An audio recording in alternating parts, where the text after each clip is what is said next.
NOS4A2. Hey guys, thanks for coming back to my review for NOS4A2. This is for episode 5.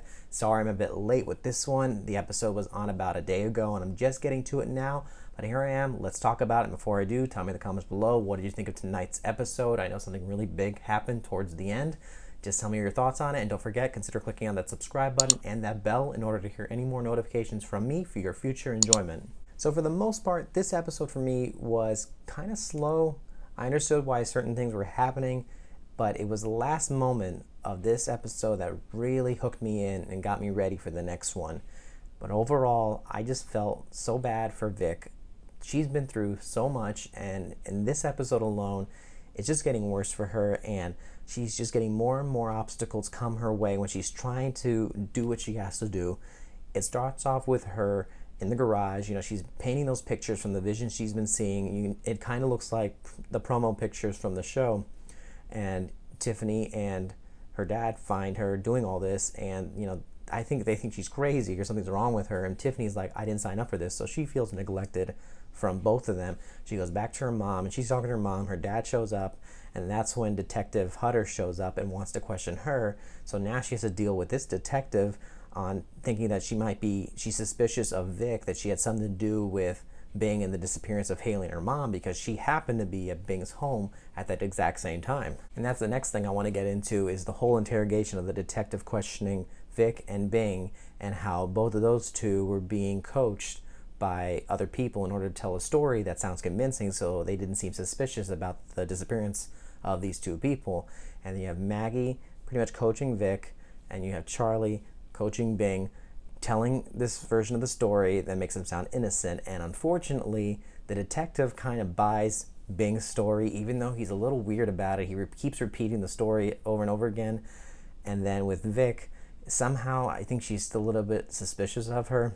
So unfortunately, it doesn't go her way once again. And then of course that leads into the confrontation between Bing and Vic.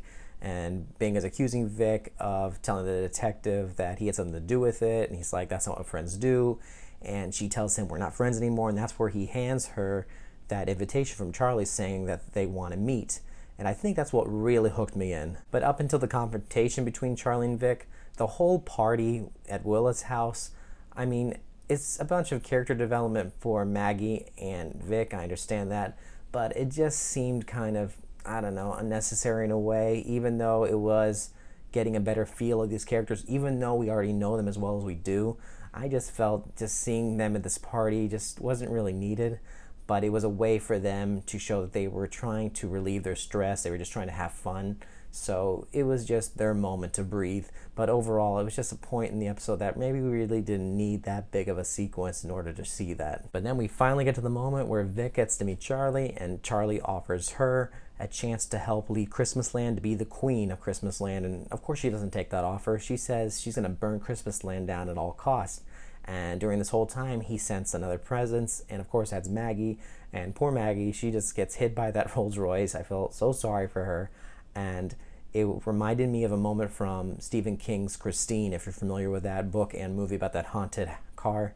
But it's driving all around the parking lot and finally hits her, and she winds up in the hospital. Everyone thinks something's wrong with Vic, and the detective questions her again, and this time Vic tells the truth, and that's everything about the Inscape, about her powers, and how this person that's taking all the children, they're taking it to Christmasland, so she thinks she's crazy. She advises her father that she needs to put in a psych ward, and he agrees to it, and that's pretty much how the episode ends. And it's so unfortunate. Like, now we have our two heroes that are in a place where it seems impossible for them to try to stop Charlie. So with that being said, that's my review for this episode. On a little side note, there was someone that commented on my review for the episode from last week.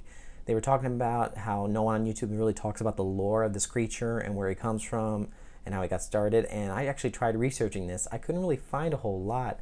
So I tried looking into where Joe Hill got the inspiration for this character. And all I could really find was why he used Christmas in regards to this guy calling it Christmasland and everything. And he said that, during Christmas time, during November, December, that's a time where you hear Christmas carols. It's appropriate during that time. But he says, say if you're walking around June or July and you're walking around the woods and you start hearing in the distance some carols, some Christmas songs, wouldn't you find that a little bit creepy? And that really got me thinking. That's kind of scary because that's my favorite time of the year. But if I went around walking somewhere secluded and I heard that, I'd be scared. I'd run the other direction. But in regards to like the Inscape and Super Creatives and Charlie and where they all come from, I couldn't really find much information on it. I do have the book. I just bought it. It's right behind me. And I did have the audio. I was listening to that, but I'm starting all over the book. So if there's anyone who has read the book and can answer this question, please tell me in the comments below. But other than that, tell me what you thought of this episode as well. I hope you liked my review. Give it a like if you liked it. Don't forget to subscribe to hear any more reviews from me. Y'all have a great day. Till next time.